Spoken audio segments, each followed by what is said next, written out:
అటు జయరామ్ గారు కానీ నేను కానీ కార్తిక్ కానీ ఏమి గ్రేట్ డెలివరీ చేసలేమండి. ఓన్లీ ఒకటే నమ్మకంతో ఒప్పుకున్నారు. సినిమా కథ వీళ్ళల్లో ఏదో ప్యాషన్ ఉంది అని గమనించారు కాబట్టి ఒప్పుకున్నారు. దానికి I'm very very thankful to Shriya గారు. తర్వాత జగ్గు సార్తో కూడా నేను చిన్నప్పుడు జగ్గు సార్ కొడుగ్గా చేయటం జరిగింది 2-3 సినిమాల్లో. అలాంటి జగ్గు సార్తో ఇవాళ స్క్రీన్ షేర్ చేసుకోవటం నాకు చాలా ఆనందంగా ఉంది. అండ్ జగ్గు సార్ ఎంతో సపోర్ట్ చేశారు ఫిల్మ్ మేకింగ్లో. ఆయన అంత బిజీగా, మీకు ఎంత బిజీయో తెలుసు.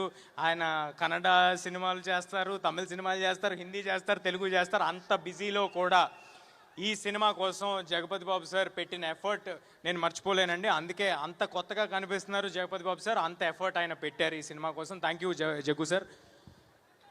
నెక్స్ట్ జయరామ్ సార్ ఎంత గొప్ప నటులు. ఆయన ఒక నేషనల్ అవార్డు విన్నర్. ఆయనతో స్క్రీన్ షేర్ చేసుకోవటం, ఆయన అంత down to earth human being.